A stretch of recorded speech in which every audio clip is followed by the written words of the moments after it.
All right, everybody, welcome back to the Millennial Sales Podcast. This is your host, Tommy Tahoe, on a journey to help young salespeople get to the next level in their career while I'm on the path also. So thanks for joining. Got a great episode. We're doing a little bit of a throwback this week. We're going to try this out to episode 86 from a few years ago with Chris Voss.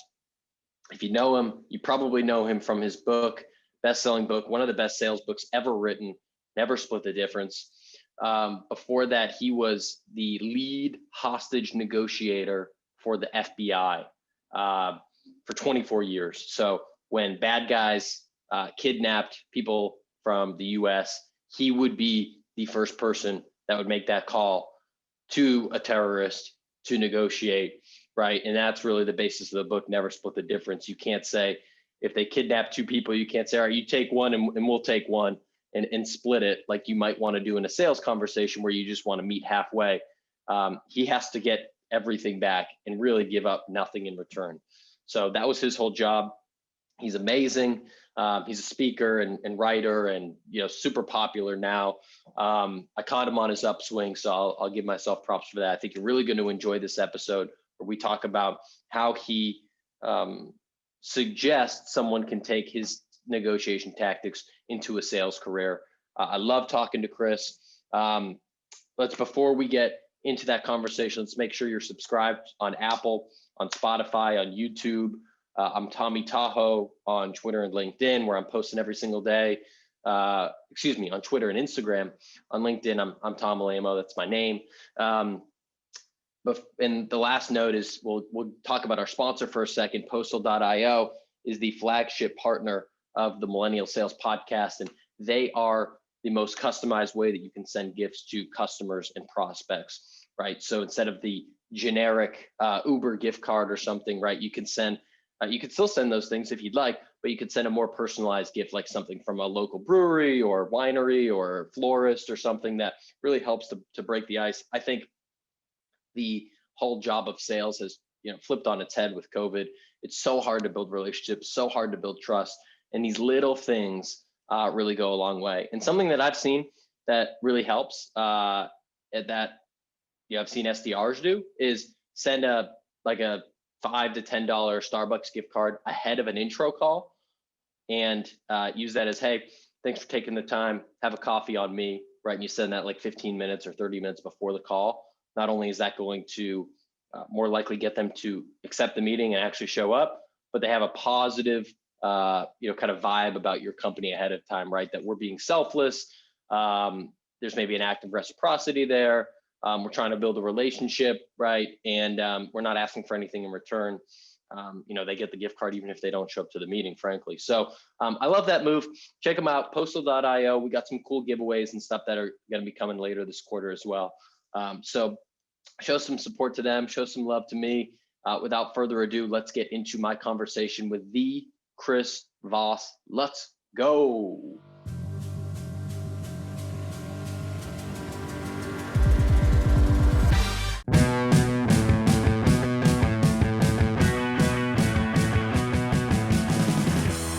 Good morning and welcome to another episode of the Millennial Momentum Podcast. This is your host, Tom Alamo. I am at Tommy Tahoe on Twitter and Instagram. Thanks for joining today. And for those that are not familiar with the podcast, welcome. This is a millennial personal development podcast. And I really think in order to get to the next level, if you want to make more money, if you want to have a better relationship, get promoted, get healthier, you need three things.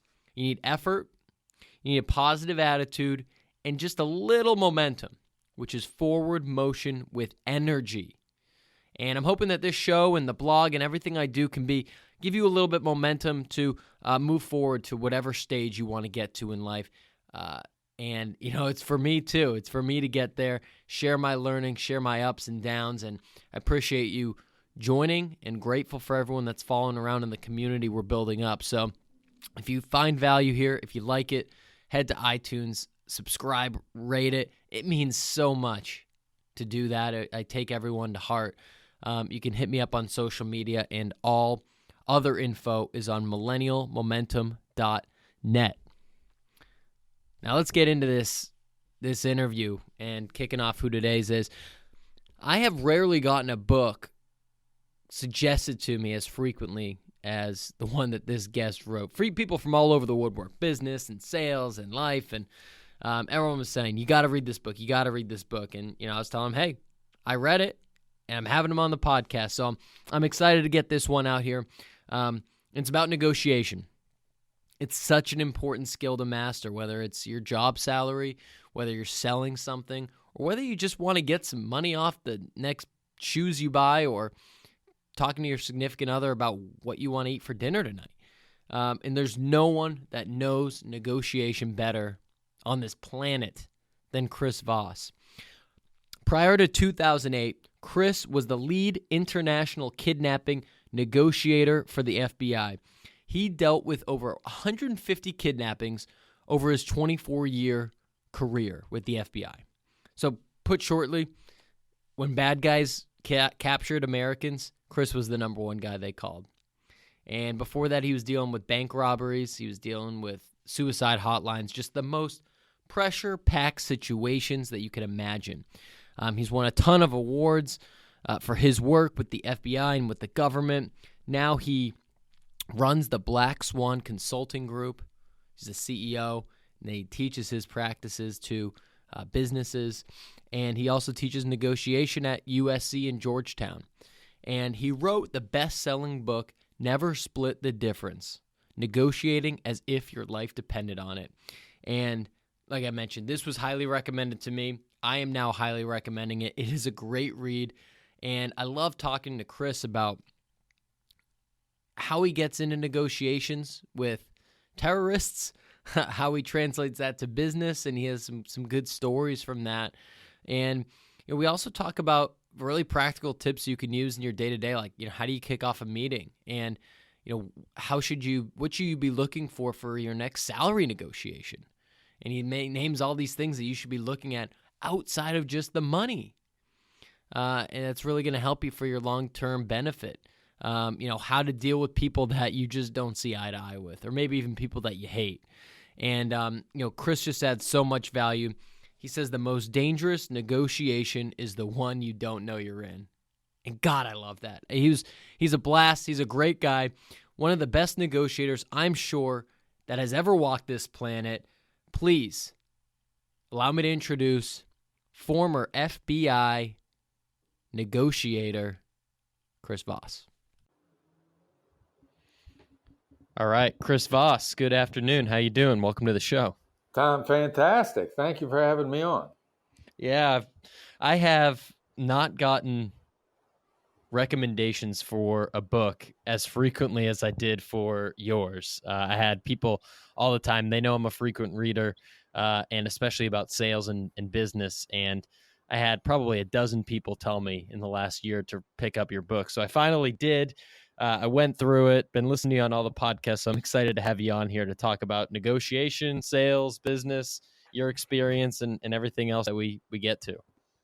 Excellent. Thank you, man. I'm happy to hear that people are still loving the book and recommending it. Yeah, they are. And I'm recommending it too. We'll get into the book specifically in a bit. I wanted to kick off this conversation with asking about how you kick off your negotiation strategies. And I know that I've heard you say that you like to let the other side go first, but when you're starting off a negotiation, whether it's with terrorists or whether it's with a business deal or whether it's maybe in your personal life, how do you tend to kick off the conversation in a way that's most suitable for you? Well, the other side's got stuff they're dying to say. I mean, it doesn't matter what the circumstances are, and the parallels. Is it a business negotiation? Is it with a terrorist? Is it in my personal life?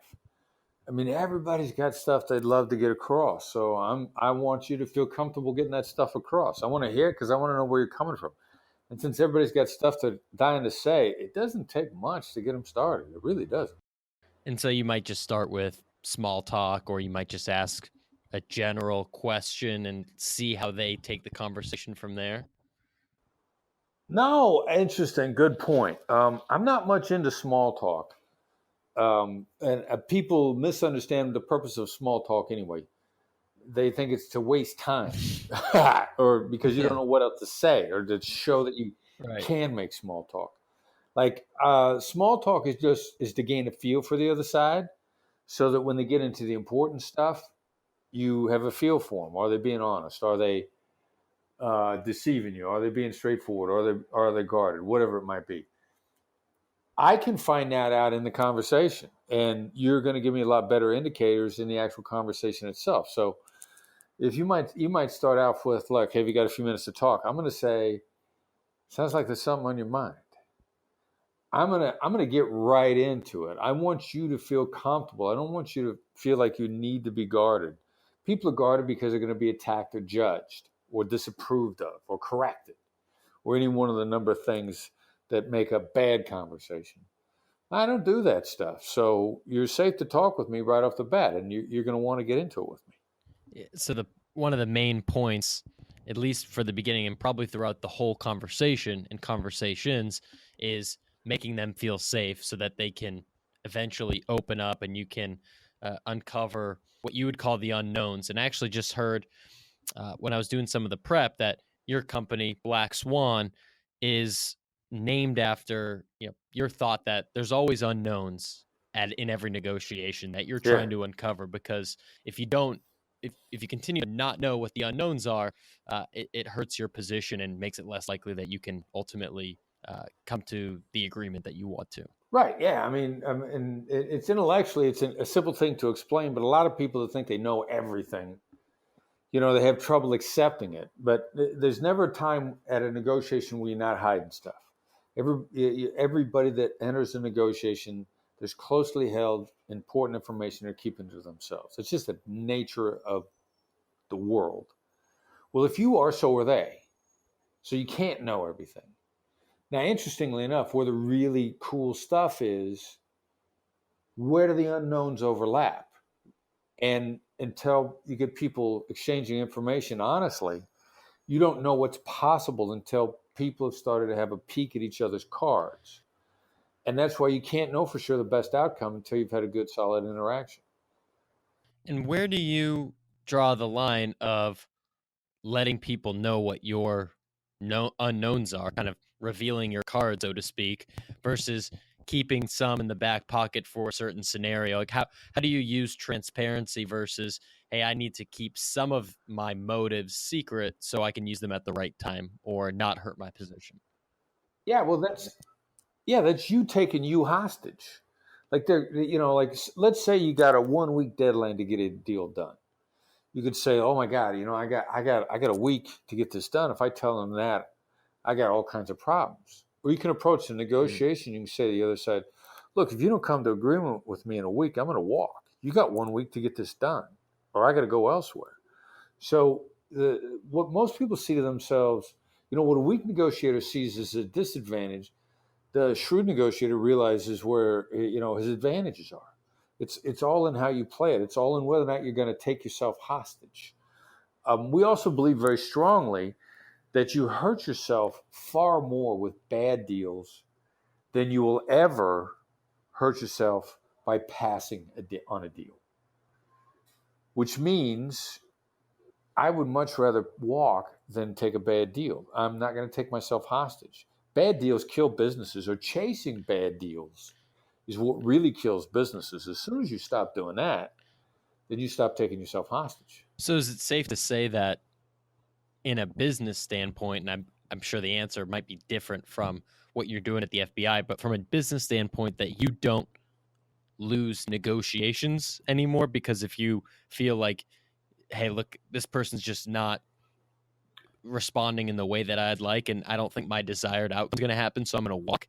So would you say that it's fair to say that you don't lose negotiations in the business realm because you choose to walk away? Yeah. I mean that's completely it. I mean, we don't chase bad business. Mm-hmm. We've made some bad deals. We're not automatically smart. Like very early on in the existence of my company, we made an agreement for an extremely lucrative contract that was supposed to pay out over a year, and it turned into being one of the most painful experiences of my life, and it was 3 years of blood money. And at that point in time, we're never taking another bad deal again, because blood money is not worth it. And so we went through it, and we're at the point now where if a potential business partner is a big pain in the neck from the beginning, we're probably not going to do business with them, or we may do business for a very short period of time because you're a pain in the neck, but in the short term you're worth it. But we're going to walk. I mean, it's hard for people to appreciate this in the early going when they're desperate for deals, but there are too many good deals out there to waste your time with bad deals and bad business partners. Yeah, so maybe to hone that in a little bit too, let's say you're running a business or you're a salesperson, right? There's a lot of potential deals that you can be selling. There's a lot of customers that you can have in the world, and it's not worth your time, your effort, and your energy to put all these resources into something that is not going to be mutually beneficial. You have maybe an underlying feeling that they might not do what they say they're going to do, or they might try to cut some things out from under you, or they might just be a general pain in the ass, and they're not worth what you're putting into it. Yeah, 1,000%. And that's a hard lesson, especially when you're starting out. You're desperate for sales. You're desperate for business. But you're going to chase a bad deal for 6 months and either not get it or lose money on it. I mean, you could have chased 10 other deals and made good deals in the meantime. It's just, I think it's the biggest killer of careers in companies. Is there a specific deal? I know you mentioned that one where you brought in a very lucrative contract and it turned out to be really a pain for several years after that. Is there a specific deal, whether it was that one or another one, where you were using a tactic that turned out to be a failure, or it helped you learn a new tactic because it was employed on you, and maybe a deal that went awry that led to you learning and uncovering a new tactic that has helped you in negotiations today? I wouldn't say that we've advanced tactics even since the book came out. The other thing that we've become really aware of is the hardcore negotiator that's going to string you out and never make the deal with you is real common out there. The idea, the fool in the game, the rabbit, if you will. A lot of companies are pumping other companies. A lot of people are pumping other people for information, and they're never going to do the deal with them. And that's a lot more pervasive than we realized it was when I first came out of the government and started teaching this. And really, since the book came out, we pretty much discovered this as a critical issue in business, to be a much bigger problem than we realized when the book came out. And we're much more sensitive now. Some people we refer to it as the fool in the game. Some people call it the rabbit in the deal. Your only position there is to drive the terms down on other people, but you're never going to get the deal. They want you to slash your price. They want you to give them better terms, but they're never going to give it to you. They're just trying to give it to the favorite and use you against the favorite. And that's a huge problem in the private sector. And is there a way that you can identify when that's happening to you? Well, yeah. I mean, you get the other side talking first. That's the big problem with showing up and making your sales pitch. Yep. Or your value proposition. We want to know right away, early on, what the counterpart is looking for in us, and instead of us making our pitch. Let's say, there are 10 reasons to do business with you, but only 3 of them matter to the other side.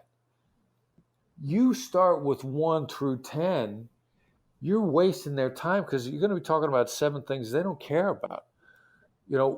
We like to ask people right off the bat, I mean, what's most important to you? How did you find us? What are we bringing to the table that you like? Almost questioning it from the very beginning, because if they can't answer those questions, they're really not looking to do business with us. So you're almost luring them in to pitch you on, hey, we're talking to you because we read your book and we've listened to these podcasts, and we're really struggling with negotiations, or whatever the 10 things are for Black Swan, and you kind of get them to almost pitch themselves on the idea of working with you. Yeah, that's exactly it. And if they can't do that, they're not going to do business with us. We get drawn into ask for RFPs all the time. I mean, About a year or so ago, we got a pitch from Lufthansa wanted us to compete for business with them, and it's typical of these giant corporations. They think they're so big and sexy they can really push their vendors around. And I just and we don't do RFPs. We don't do beauty contests. I'd never heard of these people, so I already know there's an inside track. Lufthansa wasn't created last night, which means they've got a training contract with somebody that's been doing it for a while. So I already know they got a favorite. There's no way they don't. And what are they really after? They want better terms from their favorite. They're going to play us off against them. We just refuse to play. I'm not going to do it. You know from the circumstances whether there should be somebody there already. If there's not, and that's probably unlikely. But do they really want to switch? Why would they switch away from who they're doing business with now? Maybe they do, but if they want to switch, I got to know why. I got to find out, or I'm wasting everybody's time. And that seems like a major piece of why you're successful is the discipline in your negotiation, right? You've uncovered these skills and so many patterns throughout the years that you have a pretty good gut feeling on where, if a certain opportunity is good or not, and not getting blinded by maybe a big dollar sign or a big company coming at you, and being able to be disciplined and say, hey, I don't care that this says, however much money. I think that this is a coy. We might seek it out very briefly, and then after that, we'll let it pass. There'll be other deals that come along. Yeah, and very much so. I mean, this instinct, this intuition, it's very teachable. I mean, we'll tell people this is the case, and we see people when we give training sessions, or especially in the training sessions, when we lay this out to people, we see the light bulbs going over their eyes. I mean, I get introduced to an M&A guy. I'm out here in Los Angeles, out in LA, longtime M&A guy, very successful guy, and we're sitting down at lunch the other day, and he's a friend of a friend, and he's helping me out with some stuff. So he says, what are you guys doing? I said, look, we're not chasing business. And I started telling him what the issue was, and I just saw the light bulbs going on over his head. He was like, oh my God, yeah. He says, I've been thinking about this a lot lately. How much business are we chasing that we never get? And how much time are we wasting on it? This is an experienced guy. So we're helping people understand the challenges that everybody's facing, but it has its own unique disguise in whatever industry they're in. But it's real common. Yeah. I think anyone that's in business for themselves or in sales or marketing or any of that can definitely relate to chasing deals that just aren't going to close, or if they are, they're going to be a nightmare. And once you've done that a few times, you really try to limit or make sure that doesn't happen again. I'd like to take a quick pivot, and I'd love to get a little bit into the book and some of your experience serving in. And I want to throw one more point in there too. Sure. Yeah. Just because we're not chasing your deal doesn't mean we're going to be mean to you. Mm. I mean, we live by a rule that the last impression is the lasting impression. And we want to leave you with a positive impression. We're going to treat you with respect. We're going to make the interaction short. I don't hang up on anybody. So we will craft how we're going to finish the interaction with someone that's approached us, but it's not going to do business with us. And it'll be something to the effect of, look, it doesn't look like we can help you at this point in time. It looks like there's a lot of really good reasons for you going in a different direction. But I want you to know we'd be happy to be dedicated to your success anytime we can help you in the future. Thanks for thinking about us. The last impression is the lasting impression. We want to plant those seeds. Just because we don't expect to do business with you now doesn't mean that we don't believe in positive karma in the universe or seeding future interactions. Just because I won't waste time with you doesn't mean I'm going to be mean to you. And I would assume that probably relates to a customer you lose and trying to make sure, again, you're not burning bridges and ending on as good of terms as you possibly can. Well, always. You can control an ending if you're determined to control it positively. Always end positively. The last impression is the lasting impression. Yeah, and you never know when that buyer might go to a new company, and then there's a great opportunity, and then they say, "Hey, oh yeah, Chris Voss, I remember him. We had this brief exchange before, and we left on good terms." And it's just, or on the other hand, saying, "Man, that guy was an asshole. He hung up on me, and there's no way we're doing this with them." So the world's smaller than you think. Exactly. So yeah, I'd love to get into the book a little bit, and into the experience from the FBI. And you were, the lead hostage negotiator for the FBI, and that's just such a hearing your stories and reading about them.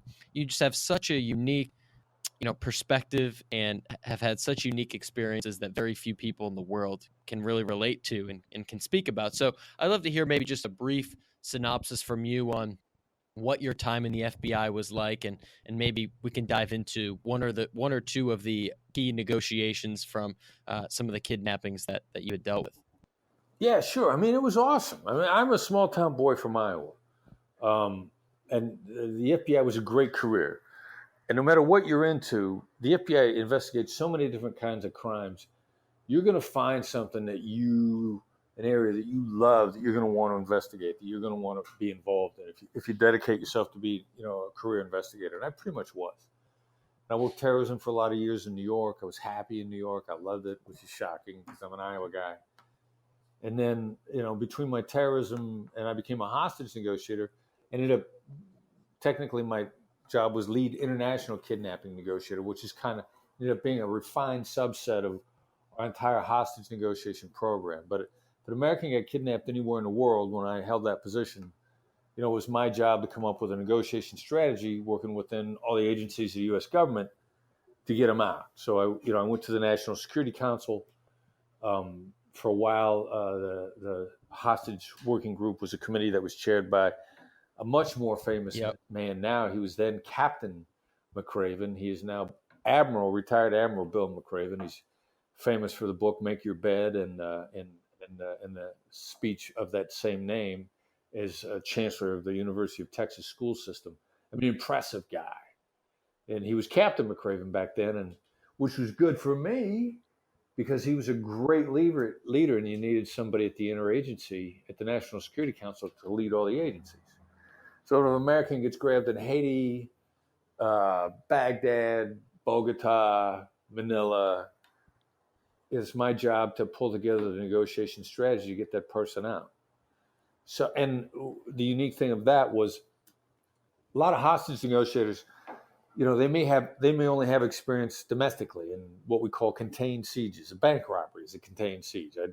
I negotiated a bank robbery in New York City, but few have both. And the kidnapping experience internationally is really commodities exchange. Kidnappers are in business. It sounds horrific. The commodity happens to be human beings. You want to win a negotiation, you want to have the upper hand, you have to understand how the other side sees it.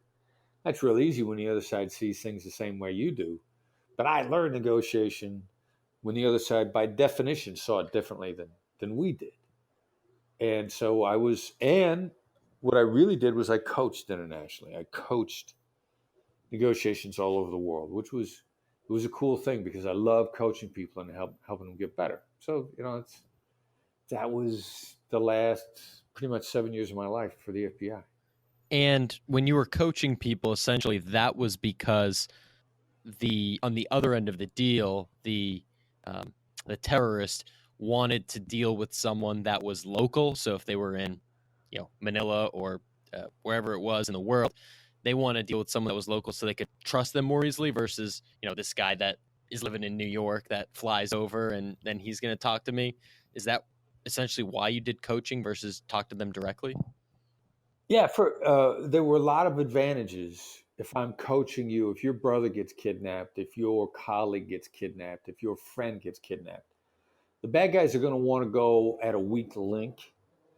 So they're going to want to find somebody in that person's world, family, friend, colleague, that's got their stuff together just enough to be talked to, but not enough so they can really hold their own. So I'm gonna show up. Me and my guys, we're gonna show up, guys and gals.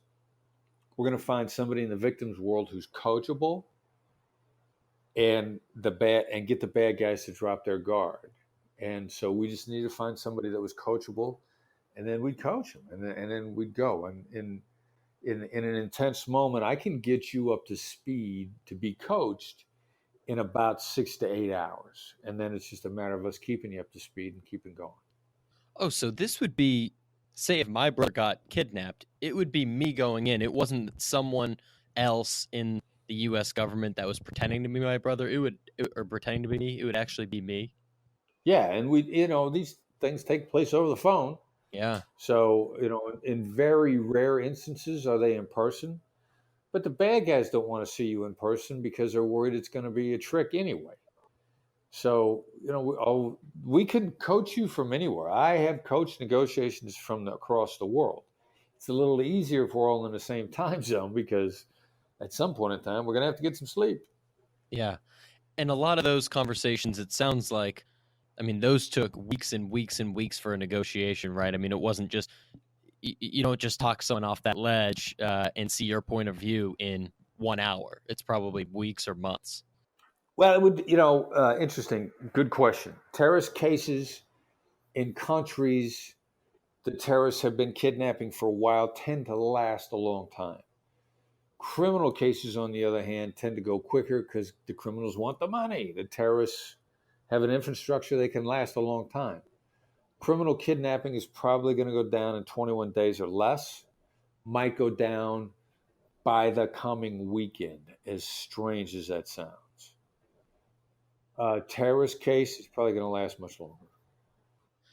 So my brother gets kidnapped in some third world country, and you and I go fly out there just so we can be in the same time zone as them. And I get connected to the terrorist, and you're like, and we have a day or two to connect, and you're coaching me up. What are some of the first things that you're gonna say to me to get my head right, so that I can? First of all, we got to get a handle on your this fear. Negotiation. We got to get your head cleared real fast. And as stupid as it sounds, I'm going to say, look, I want you to be afraid. I want you to be scared out of your mind. And that'll clear your head nearly instantly because you're going to go, what? That's stupid. And you're going to react just like that. That makes no sense. Why do you want me to be scared? Now, in reality, what I've just done is I've just tricked you into simply identifying the fear without the negative emotion, without struggling with it. We now know in neuroscience, if I can get you to simply identify it, not deny it, but just identify it, it'll diffuse it, if not completely, significantly, instantaneously. And that's the first thing I'm going to do. And I can trick you into diffusing it like that really, really fast. Okay, so that takes out, or it doesn't remove my fear, but it makes me so I acknowledge it, and so I don't give into it, and I can keep a level head during what is really a painful and frightening conversation where they may or may not kill my brother. Yeah, and then I'm going to lay out for you exactly what's going on and how we're going to get the upper hand. And all the things we're going to do to the other guy, the bad guys, to catch him off guard in a stealth mode. I mean, we're going to use deference against them. We're going to be passive aggressive. We're going to slow them down. We're going to wear them out. They're not going to know what hit them, and they're not going to get mad because the whole time you're going to say, "Oh my God, I'm so scared." Yeah. And that's what the bad guys are going to want to hear. They're going to want to hear that you're scared. They're going to feel in control. They're going to drop their guard. Secret to gaining the upper hand in any negotiation, whether it's business or with a terrorist, is to give the other side the illusion of control. And that's how we're going to get the upper hand. And one of my favorite pieces that I've heard you talk about is saying that terrorists have moms. And that's something that is part of the negotiation where that's not something I don't think I've ever thought of, but makes a lot of sense. Maybe if you could describe what you mean by that a little bit, and any examples you have around how you've used that. Well, there's certain commonalities to all human beings. We have a wiring, we have an emotional architecture we're born with because we're human. It's very much like the respiratory system. We all got the same set of lungs. They all work the same way. The emotional architecture is pretty much the same in all people. Now, pretty much everybody's got a mom. And as shocking as it is, we will wait for indicators of that. And we have caught more terrorists off guard, but at the right point in time, waiting to use the mom card, if you will. And with terrorists, with sociopaths, with killers. I mean, from the a guy who was a head chopper and rape and murderist in the Philippines named Abu Sabaya to the head of ISIS, Abu Bakr al-Baghdadi. Those guys across the board to Cuban inmates in a riot in a prison in Louisiana. All influenced because everybody's got a mom. And at some point in time, there's been an interaction there based on human nature that we can take advantage of. That's so interesting. And the way that you work with them, or the way that you try to structure the end goal, I know that you've talked about, a lot of people think that the goal of a negotiation is to say, you're right, or to say yes, and you teach quite the opposite, that you try to get people to say no, and you end goal is for them to say, that's right.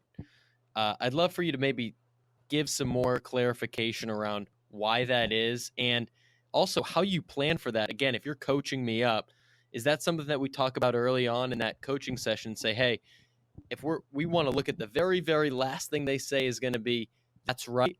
All right, now we need to backtrack from that, and now let's play the story backwards and take the steps of how we're going to get there.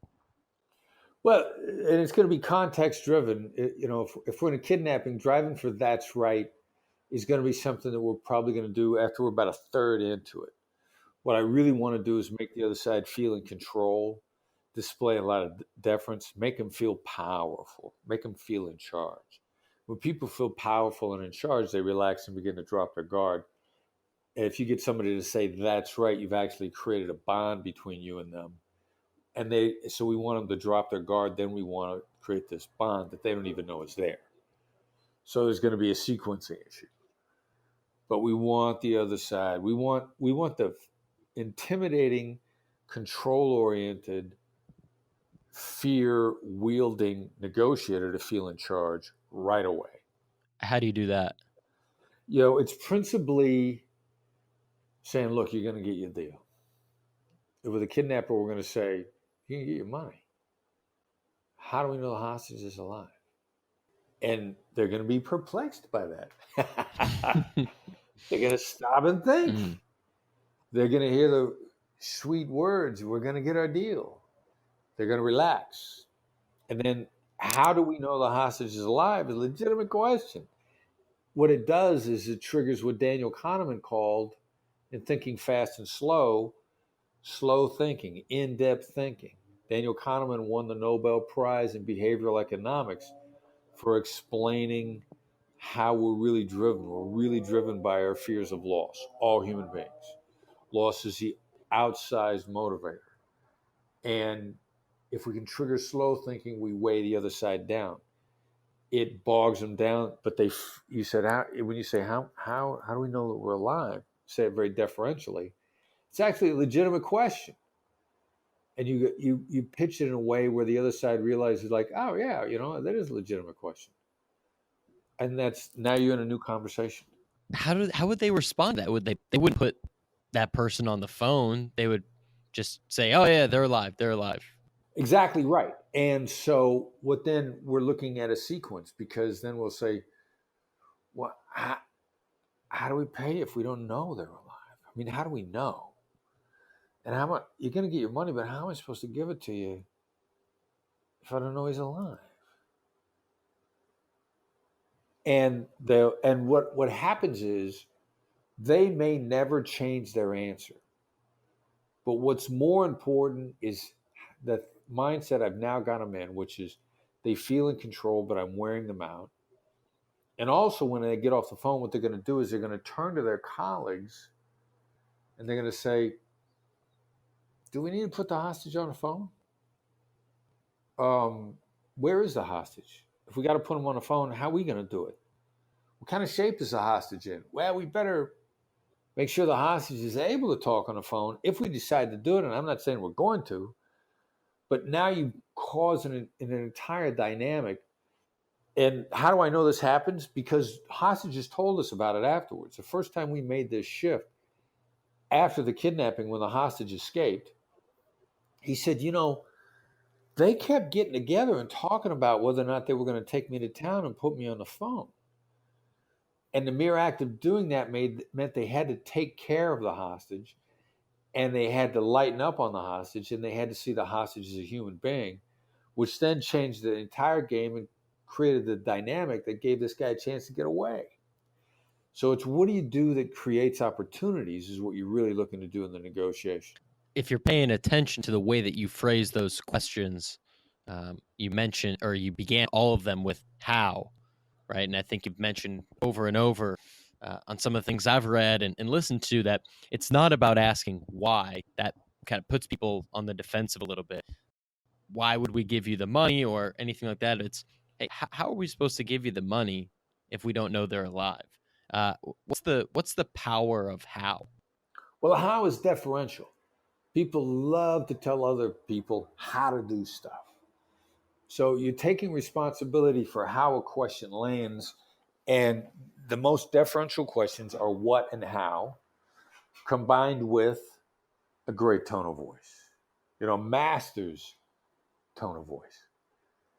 And then pointed avoidance of certain things to create bad reactions. Now, unfortunately, every human being on the planet, when we were 2 or 3 years old, no matter what country we were in, no matter what language we spoke, when we were 3, when we knocked something over, or we made a mistake, or we did something wrong, our parents looked at us and said, "Why did you do that?"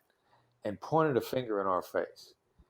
And from age 3 on, all of us have been conditioned that when somebody says why, they're mad at us and we're being accused. And that gets so drilled into us that across the globe, why triggers anger and defensiveness when you ask the other side that question. You mentioned the tone of voice as well. One of the favorite parts of what you say is using your late night FM DJ voice, and you could tell if anyone that's listening to this, if you play it back to the points where we're having a conversation like this, your voice is completely different to when you're saying the questions that you would ask the terrorist, and it's slow and lower, and that kind of what lulls them to sleep a little bit, and again makes them more at ease. Like you're not yelling at them, you're keeping things very calm and cool. I have been laying a late night FM DJ voice all over you since we got started. Yes, I have. And that's just your way of calming them down and keeping everything even keel. It literally slows the brain down. I mean, it's the equivalent of me reaching into your brain and taking the dial that turns the electrical activity in your brain from end to end down. We know this now from neuroscience. We have mirror neurons in our heads. And I am firing the mirror neurons, and you're reacting involuntarily. If you could see me, if you could hear me, it's not a conscious choice. Before we had neuroscience, I actually had a hypnotherapist, psychologist hypnotherapist, when I used to always talk to hostage negotiators in depth about voice. And he walks up to me after I had spent easily 30 minutes laying this out for people. And at the break, he said, that was the first thing we were taught in hypnotherapist training. And I thought it calmed people down. It does, because you're shutting the brain down. And it's an involuntary response. That's why terrorists don't yell at hostage negotiators. But people in business deals yell at each other all the time. More business people have stories of counterparts screaming at them than hostage negotiators have stories of terrorists screaming at them. Terrorist negotiations are calmer. How stupid is that? It is. That's crazy. That's really crazy. And everyone has a story of someone that in the business world has negotiated them, just like the angry, aggressive, pounding the table, yelling, my way or the highway. And that just doesn't make you want to work with them at all. It actually is very counterproductive. It makes me not want to do a deal with someone like that. Is that what you found with most really aggressive types, is that they need to be coached down a little bit so that they can be more relatable to someone that's more even keel naturally? Yeah. And it depends upon why they're aggressive.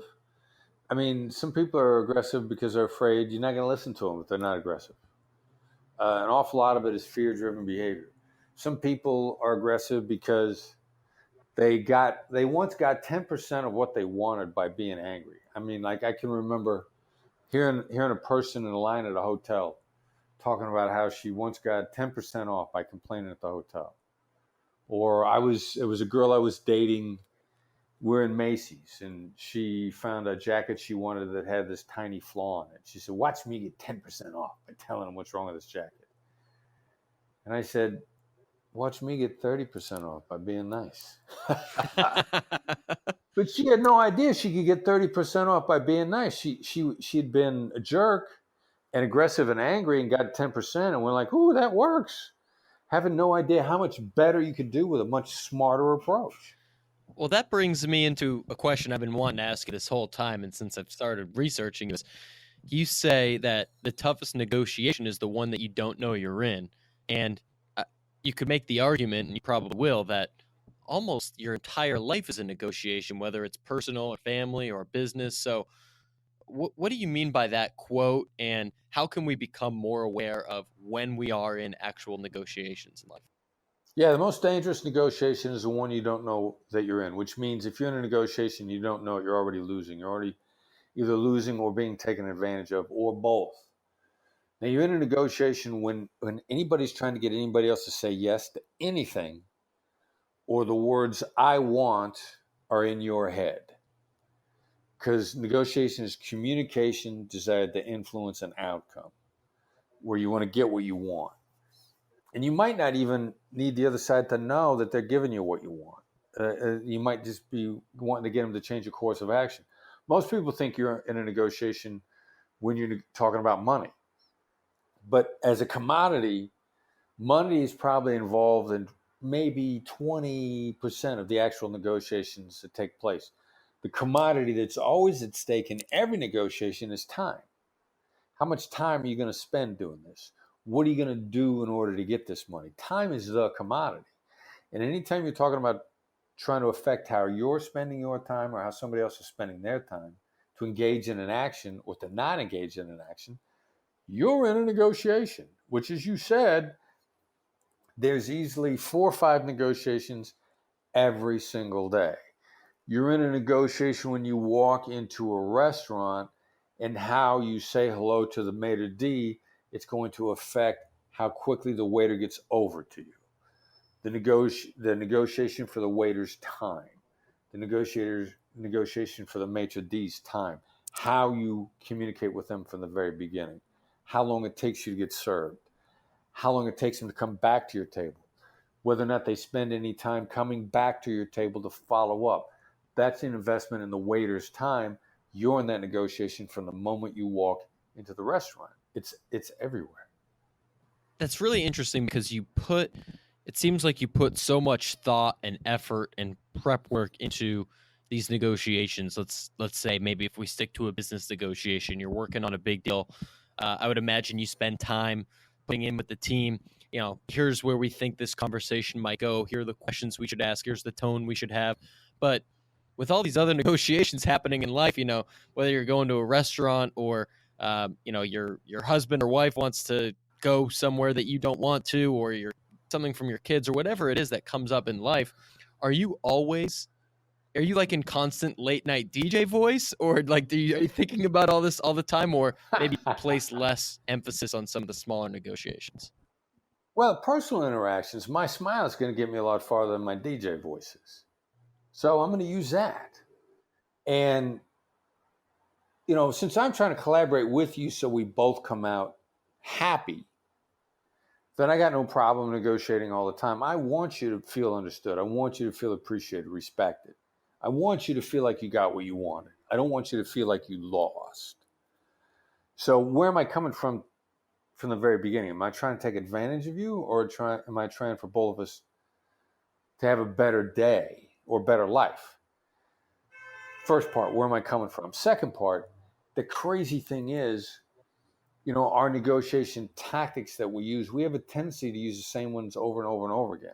Like we've got labels, something called labels, which is if you say it seems like, it sounds like, it looks like, it feels like.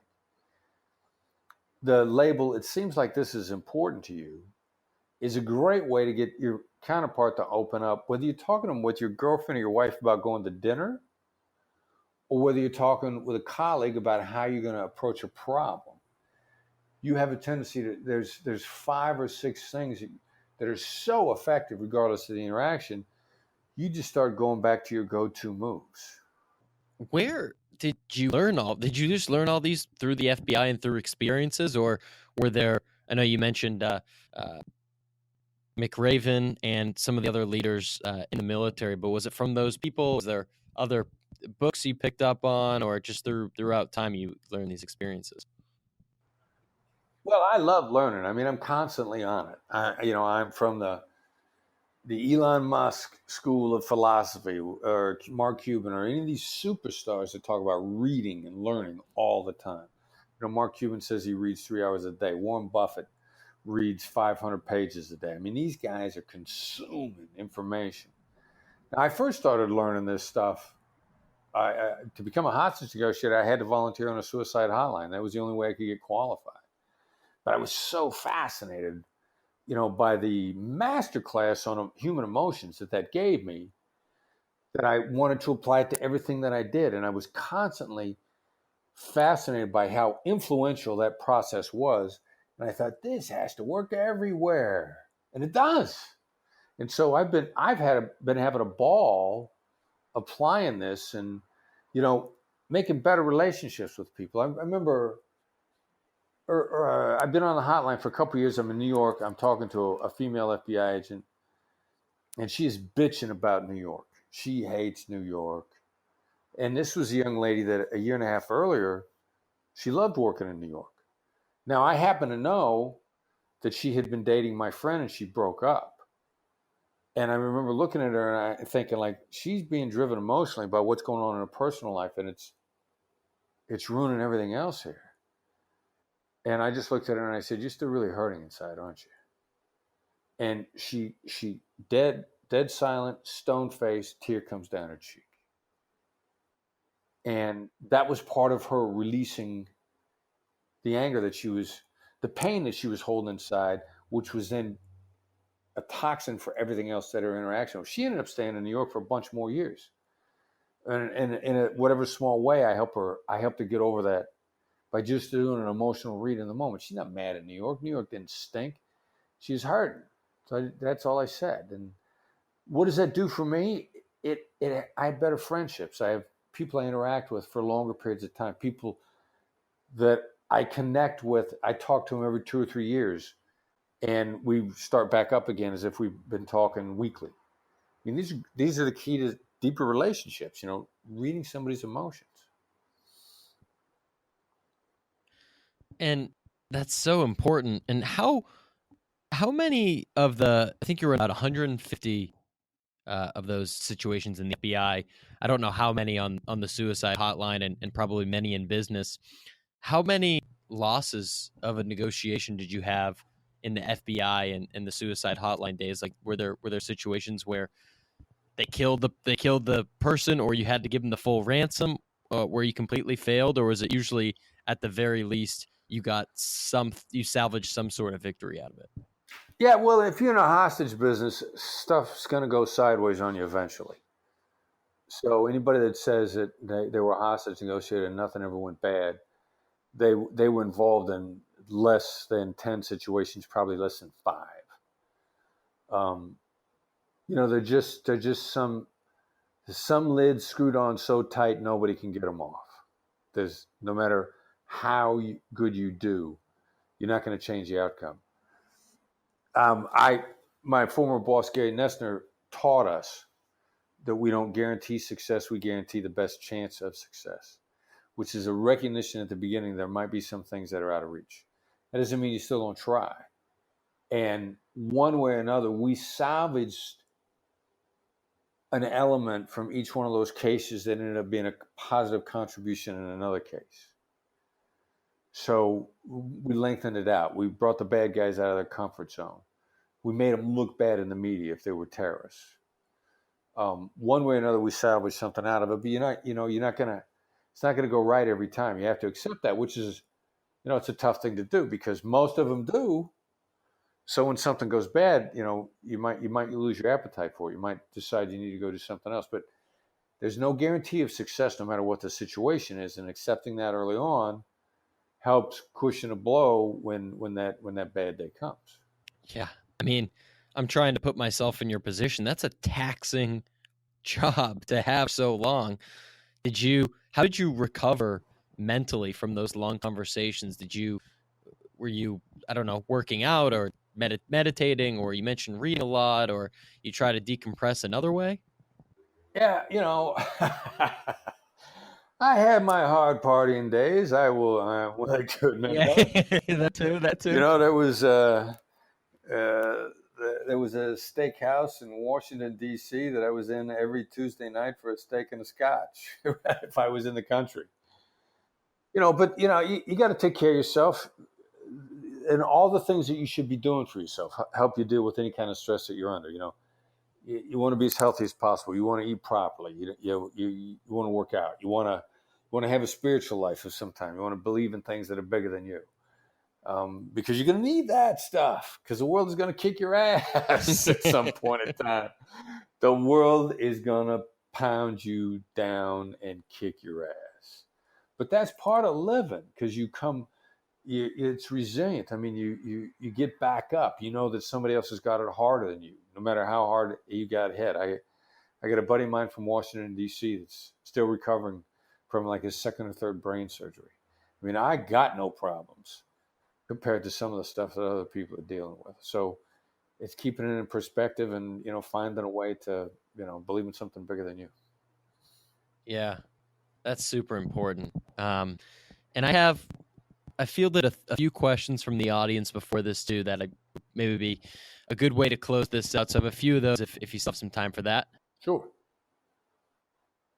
One of them is around finding common ground. And the question is, how do you find common ground with someone whom you have nothing in common with, or begin to understand someone's opinion that you vehemently oppose? Yeah, you know what? Let that go. I learned negotiation from the very beginning with common ground is unnecessary. It is not a necessary element for understanding. And understanding is not agreement. I learned by definition, the other person on the other side of this one is going to have no commonality with me. I still need to establish empathy, which is not sympathy and it's not agreement. And if you can define it that narrowly, it's an incredibly powerful definition. I can understand where you're coming from without agreeing with it in any way, shape, or form. That's really hard for most people. They can only understand what they agree with. You take your skill level to the master level, and as a matter of fact, you can't get to the master level unless you can understand without agreeing, unless you can understand while simultaneously disagreeing without having the need to express your disagreement. That's when you become a black belt. And you put yourself mentally in their shoes and say, all right, even though I am so against what Chris is saying right now, I don't believe in any of it. I think it's disgusting. I think it's terrible. I get why he's saying it. I understand that he truly believes this. And because I can put myself in your shoes, make myself kind of feel what you're feeling in that sense, that will allow me to negotiate more clearly and have a better conversation. Well, I can articulate where you're coming from without agreeing with it. I mean, early on in my New York days, early on, we were working Islamic terrorism. I'd sit down with a Muslim and I'd say, you believe there's been a succession of United States governments from the last 200 years that have been anti-Islamic. And then I would shut up. And you just watch this startled look come over their face and have them go, yeah. No, I never said that it was true or that they were right or they were wrong. I said, you believe there's been a succession of United States governments for roughly the last 200 years that have been anti-Islamic. That is a complete and accurate encapsulation of their belief system. And they're suddenly stunned and want to hear more from you when you can articulate their perspective. I didn't agree, I didn't disagree. And I actually said something that sounded like it was against my interest, but all I said was, this is what you believe. Wow. Yeah, that's powerful.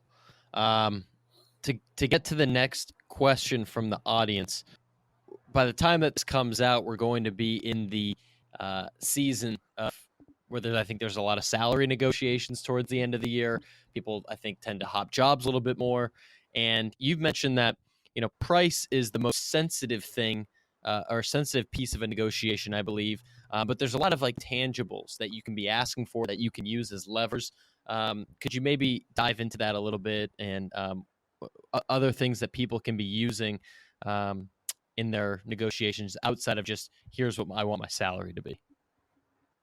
Yeah, price pays your bills, but it doesn't guarantee your future. You can get a great salary and get fired in a year.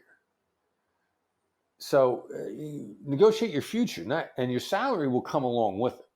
Negotiate your value. What do I mean by that? You want to work on either critically important strategic projects, or you want to run to problems. I remember hearing an executive once say, run to trouble. First of all, you're not going to have that much competition, and you're going to have an opportunity to distinguish yourself. And since it was a problem to start with, you're probably not going to make it any worse. So it's a great opportunity to distinguish yourself. And again, that's not focused on salary, but now you start hitting home runs on behalf of your company. You either build up a tremendous resume of being a fixer, and then you're ridiculously marketable. And then as soon as you start to market yourself, your company's like, oh, I can't get rid of this person. They're too valuable. Now, sort of simultaneous with that, there's a friend of mine that I went to high school with, small town in Iowa. This guy's the head of an international bank. He's got no advanced degree. He didn't go to a big college. He's got no family connections. He's got no alumni connections. He's got nothing other than ability, but he's always been determined wherever he went. He said, I want to be involved in projects that are critical to the strategic future of this organization. And people go like, wow, that's cool. And simultaneously, he's always involved in important projects. And because they're important, he's always got visibility with the top levels of whatever organization he's in. So not only does he produce, but the people on top know he's a producer. And he went from small town Iowa, the town we both grew up in of 7,000 people, to now he's the head of an international bank. It's not a bad path. No, that's awesome. That's really good advice.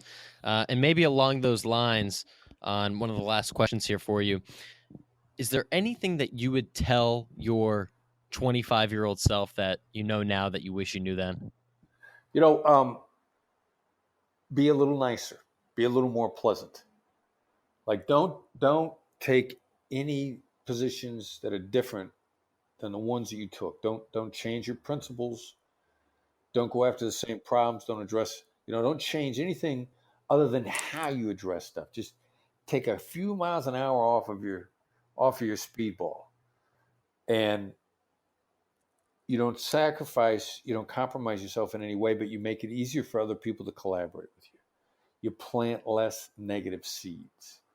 You go from being the blunt jerk to being the straight shooter that everybody appreciates and likes to be around.